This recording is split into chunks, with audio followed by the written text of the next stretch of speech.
Welcome to the Motormouth YouTube channel. I'm Zach. I'm Andrea. And we do these regularly. It's called Questions, Coffee, and Cars. Actually, in every full review we do, we stop in the middle and answer your questions. Yep. So we decided to do a standalone video. And so what you do is you follow Andrea on Instagram. What's the address, Andrea? Motormouth_Andrea. And then Andrea put a picture up asking for questions. We only leave it up for one day and then we collect them. You ready to go? Ready to go. Time now for Questions, Coffee, and Cars. Your questions from Instagram. I'm looking to purchase my very first car here in BC, and I can't decide whether I should go for fun factor or comfort utility. I'm a single guy in my early 30s, and I'd be taking the car on long road trips with friends every other week to campsite and some light off-road, but mostly city driving for work. Seeing how Andrea smiles every time she drives a Mazda, I've been keeping an eye on their offering, and it seems like they're pretty good middle ground, being fun factor and options. Would you say the CX-50 is a good choice for me, or should I consider the CX-30 or the Mazda 3? Well, if you're going to do camping and you're going to do some kind of light gravel, probably gravel roads. Probably the CX-5 is the one you want. Yeah, or the CX-50, either or. But you know what? If you're taking a lot of people with you to go camping, your friends, you definitely don't want to put them in the Mazda 3 or the CX-30. So I think that they would be more comfortable in either the CX-5 or the CX-50. Yeah, those two cars, the CX, so the Mazda 3 and the CX-30 are based on the same platform. It's a compact car platform, and the back seat is small, even for that class. Cargo area isn't very big. I say the CX-5 Turbo, conventional, cheaper than the CX-50 would be the one I would say. Yeah, the turbo's great, but we drove the non-turbo engine, and I thought that was a lot of fun as well. So don't get too, firm on that turbocharged engine, because I think you would like the non-turbo as well. Man, gas prices are high, Either one. Any tips for people who get motion sickness in electric cars? I was all set to go electric with my next one until I discovered this about myself. Do they all drive similarly? Well, it's interesting because we noticed the exact same thing. Yeah. It really depends on if you're the driver or the passenger. I think for the driver, it's fine because you know when you're going to accelerate, you know when you're going to brake, but the passenger gets caught off guard and your guts move around. And some of them are smoother, kind of have a softer suspension than others. So I would suggest that you drive one with a firmer suspension, like the Polestar 2. The EV6 has a firmer suspension, especially if you go with that GT model. And how about the Mach-E? I don't think you feel sick in the Mach-E. Well, the base Mach-E I don't like because, to the point, the back end bounces around. You have to go for the performance one. It's like $100,000. So that's kind of out of the equation. Yeah. I think that it really is a passenger or driver situation. Yeah. The one pedal driving where when you lift off the throttle, the car starts to brake, that really makes you feel sick in a hurry. And a Volvo XC40, C40 Recharge, they are very smooth. I find the Ioniq 5 to be the same. So just find something, as I said, with a firmer suspension. Which driver's section capacity is roomier, the 2023 Kia EV6 or the 2023 Kia Niro? Oh, the EV6 for sure. Yeah, so interestingly enough, I got the measurements, and it's the EV6 that offers about an inch more front row legroom. The Niro has half an inch more second row legroom. I'm surprised. Yeah, I remember it being quite big when we sat in the back of the Niro. Now, the EV6 for cargo space behind that second row has 5 cubic feet more space, and overall cargo capacity, the EV6 is also bigger, an extra 4 cubic feet. But then you factor in the price, right? So if there's not much in it, it's just marginally bigger, then maybe the Niro is the way to go. Now, the big thing is the Niro is only front wheel drive. For some people, that's a deal breaker, but that's one that I lump in with the Chevy Bolt as the value EVs right now in the market. Do you think that consumers will ever return to cars or sedans, or is the switch to SUVs irreversible? Why do consumers now prefer SUVs? Most cars are now available with all-wheel drive. Must be the higher driving position. Yeah, I think so. I think a lot of women love a higher driving position. There's greater ground clearance. It gives them more confidence in snowy conditions, those winter driving conditions that are a little bit more challenging. I know I feel that way. But the other thing is, all crossovers have a liftgate. Yeah. And instead of a trunk, you have a bigger opening to pile things in, like sports gear for kids, going camping, as somebody mentioned a moment ago. They're just more useful. The utility part they actually have down. Now, sales of cars have shrunk to anywhere between 10 and 15% of the overall market. Yeah. Used to be over 50%. That's how small it is. I would say there's going to be just a couple of winners in the car space. A lot of them will disappear. We even notice on our channel when we put out a video on a car, it doesn't do as well as a crossover or an SUV, except for the Prius. Yeah. Right? Yeah, that people was just like a big one. And then one weird one was the Honda Accord Hybrid. Yeah. People liked that one. But it was also during the peak of fuel prices, right? Is this a good time to buy a used vehicle, or should I wait 6 months and hope used car prices drop? Well, we're already seeing used car prices are coming down, but there's two ways to look at it. If you are selling your vehicle, you are probably going to get the most for it right now. But if you wait 6 months and you're buying a used vehicle, yeah, those prices will be less. So the prices are coming down. We get a report from in the Canadian market, Canadian Black Book, each week. Yeah. And week over week, the prices are coming down. There's grumblings of a recession hitting through 2023. We're starting to see inventories build up at dealerships. That's going to relieve pressure on pricing. But Andrea's point is well taken. If you're trading in, it might be a wash. You might be able to do it now.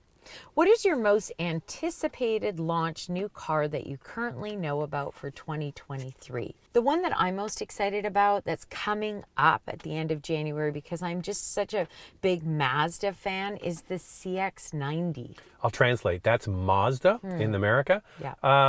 The one I think it's going to be this calendar year is the Porsche Macan EV. Ooh. So that'll be kind of neat to see how Yeah. they square that one, is make it a useful SUV, but also make it a Porsche and full electric. So that'll be fun. That'll be really fun. There's a few more that I'm looking forward to driving. The Corolla Cross Hybrid, the Prius Prime, and one that we haven't been able to drive is the Cadillac Lyriq. Or the Blackwing Yeah. Cadillac. Looking for a fun daily driver with all-wheel drive and 4 doors. I live in North Dakota. I like cars with a more sporty ride and heavier steering, just like Andrea. My short list is the Mini Countryman S, MK 7.5 Golf R, used Macan S. Mark 7 Golf R, yeah. Keep going. Macan S. Macan S, yeah. Mazda 3, CX-5 2.5T. CX-5. Turbo. The CX-5. Mazda. Oh, the Mazda CX-5, the turbo. Mazda. I don't know, these Turbo. are quite different. So you've got a crossover in there, you've got a hatchback, you've got a Countryman. Yeah. You know what? If you can get the Countryman John Cooper Works, that is a load of fun. So you get to have your cake and eat it too. It's a sporty car-based platform with a powerful engine, plus you get utility. I thought you for sure you'd say the Golf R, because you're just such a VW Yeah, but it's the Mark fan. 7. I like the Mark 7. And the whole thing, please, trust me on this. If you're buying a used Golf R, you're buying the previous owner's dedication to looking after it, Yeah. or abuse. A lot of these cars are owned by younger guys and they thrash them. So make sure that it checks out and it hasn't been abused. For me, I've already said to Zach, every time we drive a Mini, I'm going to own a Mini one day. I just have to own a Mini. It's so fun. So if I don't So if need the Andrea wants a space- Mini, I want a Mini. See? Gosh, it works so well, doesn't it? Yeah. That's the, what do they call that? The pretty advantage? Or happy wife, happy life. Yeah, there's that That's too. that one too. So if I don't need the space, and you're a single guy, so who cares, right? I would go with the Mini Countryman. I just want to look at the list again. So CX-5. Would you pick the Macan S? I Oh, wouldn't. hell yeah. I wouldn't. I used Macan S. I just feel like the Mini is so much fun. Listen. And it's something that you wouldn't probably buy if you had a family. Okay, so not Macan S used. Really stretch if you can for a John Cooper Works Countryman. Yeah. That's a hell of a car. That would be really fun.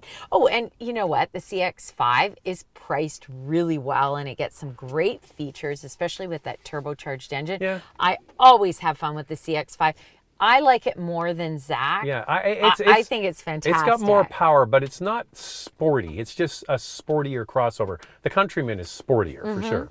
Happy New Year to you both. Happy New Year to you as well. Would like to see a baby Tacoma in the new year. Maybe the stout rumor is true and thoughts of it. Cheers from Ontario. Well, I think if Toyota came out with a small pickup truck that's a hybrid, it's going to be crazy popular. All right, so we still have to wait to see what the details are of the new Tacoma, so they could scale that up or down. The Maverick has been an absolute runaway hit.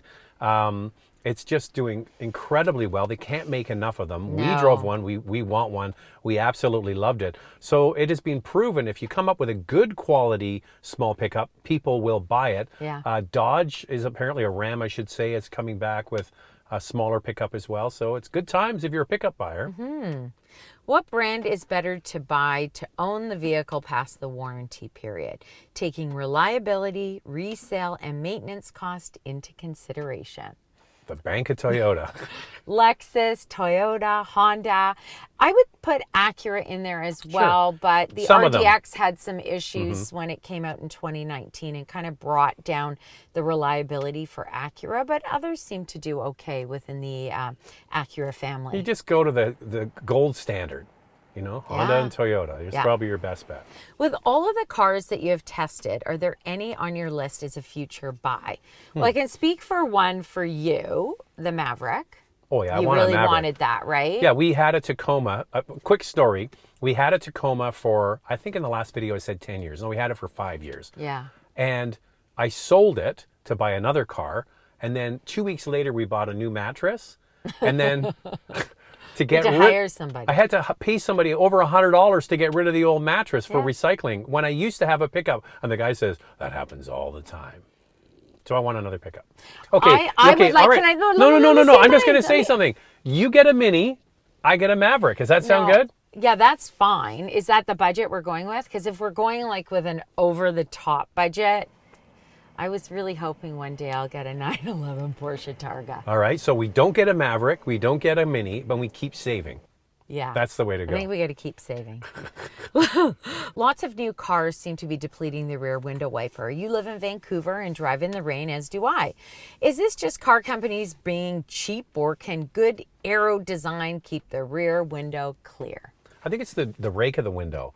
So if the window is at a certain angle, you're going to get that spray that comes. It's a bit of a vortex behind the car, and it spills all the road grime onto the back window. Somebody actually mentioned, we were talking about it, he says they put Rain-X, you know, the stuff that helps sheet the water on the back window. Good idea. And that helps. So the Ioniq 5 doesn't have a rear wiper, and it needs it. It's very difficult to drive. EV6 and the GV60 are much better. But how about, like, if you're just trying to keep it clean, why don't you do what Hyundai and Kia did with the Sportage in Tucson and just hide it?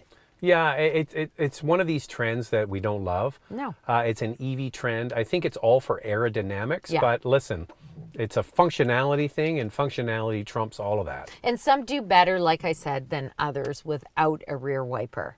What's on your top 5 features list for luxury compact SUVs in 2023? Oh, it's got to be heated seats, heated steering wheel. Yeah, Those I'm are the with you two. on that. And I like a Power power liftgate. liftgate, Jinx. Yeah. And Andrea, I know what Andrea's going to say. Wireless Apple CarPlay and Android Auto. Yeah, you know, at first I wasn't bothered by not having it, but now that we're getting into more vehicles that we're test driving that have it, and I absolutely love it.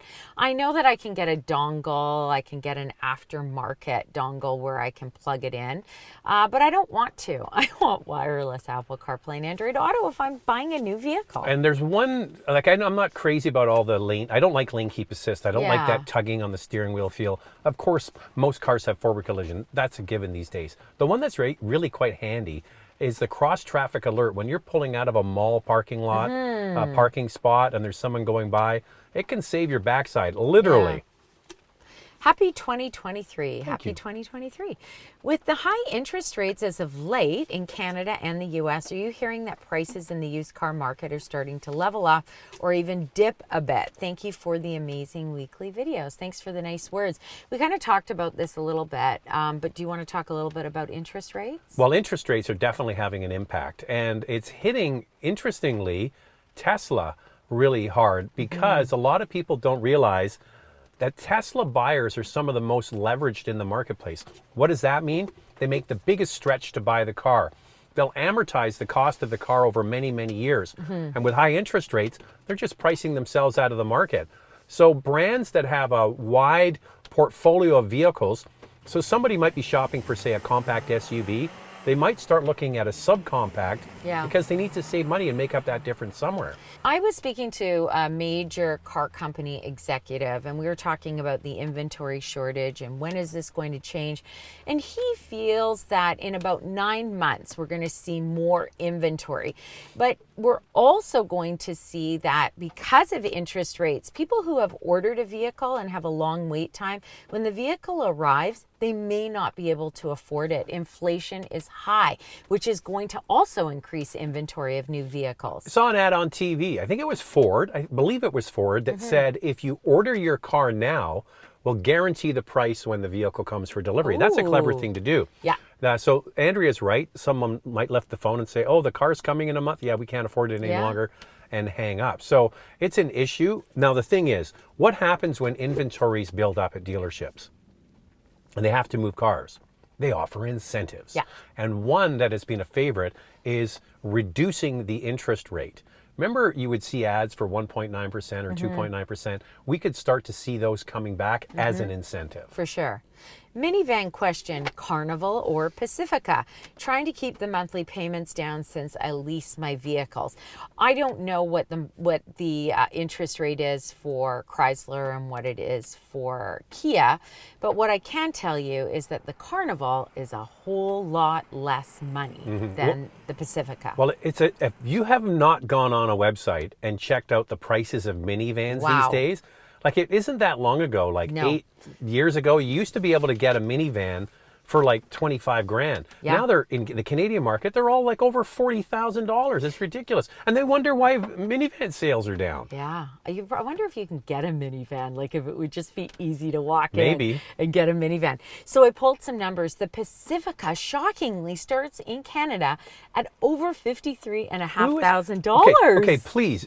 Do yourself a favor. Don't spend $53,000 on a Pacifica, because it ain't going to be worth much in 5 years. And in the U.S., it's just over $37,000. The Carnival starts at under $36,000 in Canada and just under $33,000, right, in the U.S. Now, here's the Carnival top trim. Just over $49,500 in Canada and $46,000 in the U.S. That's less than the base model of the Pacifica. And then definitely Carnival. Yeah, Carnival when it comes to price, so that's going to cost you less each month. And then the other thing is, when you look at Toyota has some cheaper models as well, and Honda with the Odyssey is really, like Honda, everything else is getting expensive. Only question in my mind is, why don't auto manufacturers make all the features as standard, not options or packages? Money. They're like, we got one on the hook. We got them in the ad. It said it's $19,995. That gets you in the door. Oh, you want a steering wheel? That's $2,000. You mean a heated steering wheel? No, I mean a steering wheel. You want wheels? That's another $2,000. So it's the old bait and switch. Yeah, I know. I mean, you want ventilated front seats. You know, you either have to get it in a package or you have to go to a higher model. It's just the way it is. There's a grade walk. All right. Here's a perfect example. Mercedes, in my estimation, was the worst offender at this. Things have cleaned up a little bit.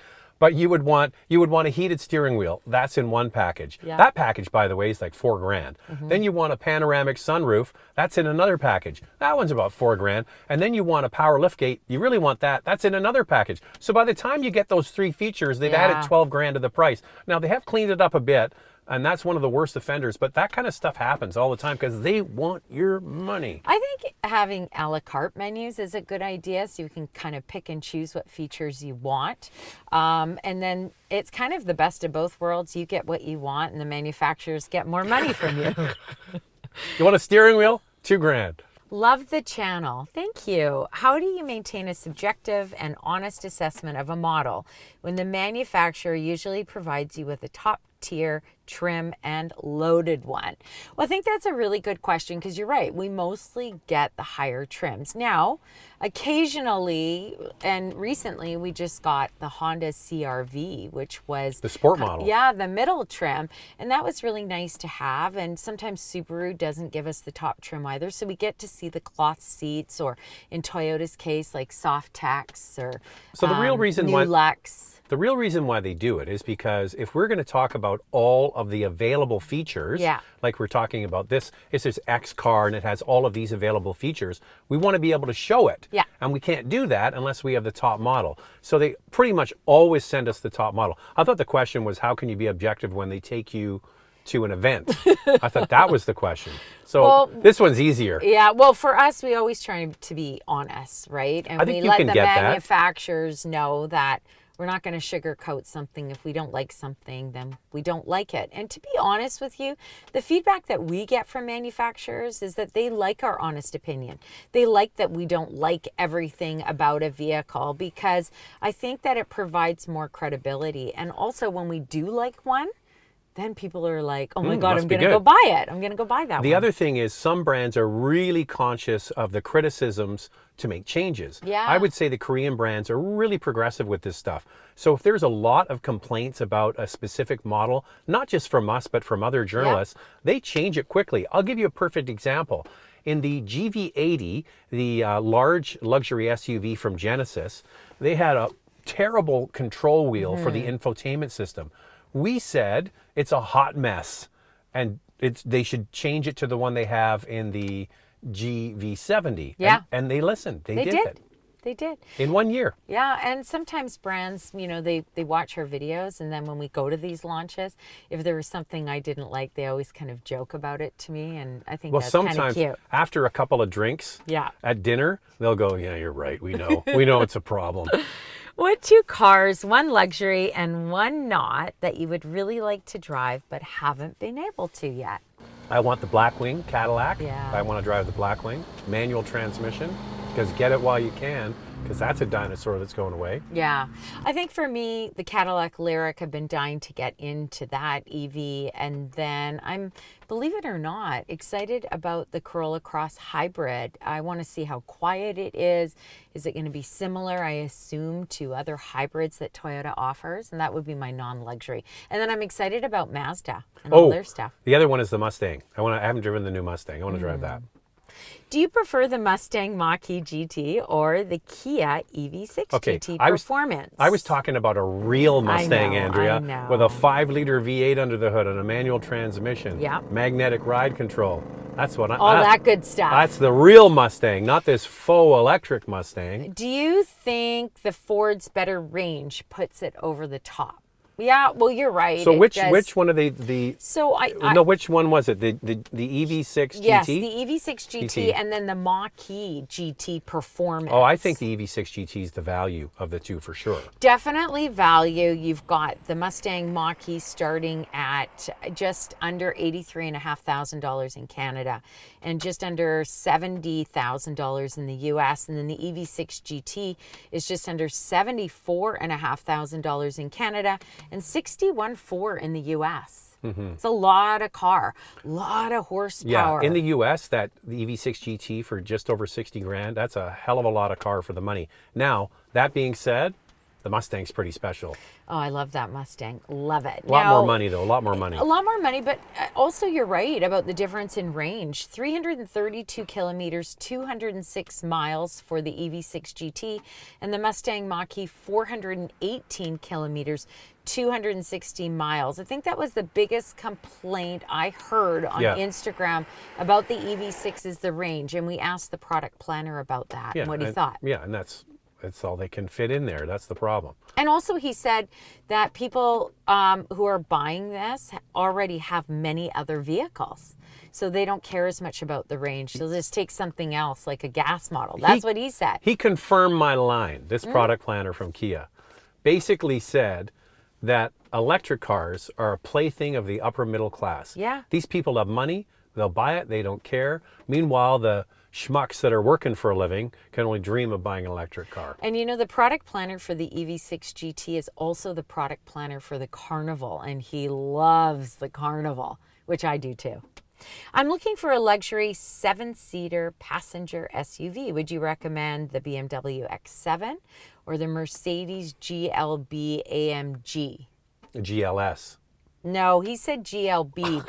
I think that's a typo. You think so? Oh, yeah, I think that's a typo. An X7 and a GLB, I think he meant... Or maybe he isn't. Maybe he is thinking GLB.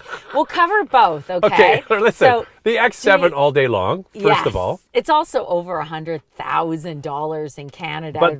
But wait a second. The GLB AMG was one of the best cars I drove last year. I know. So much fun. Yeah.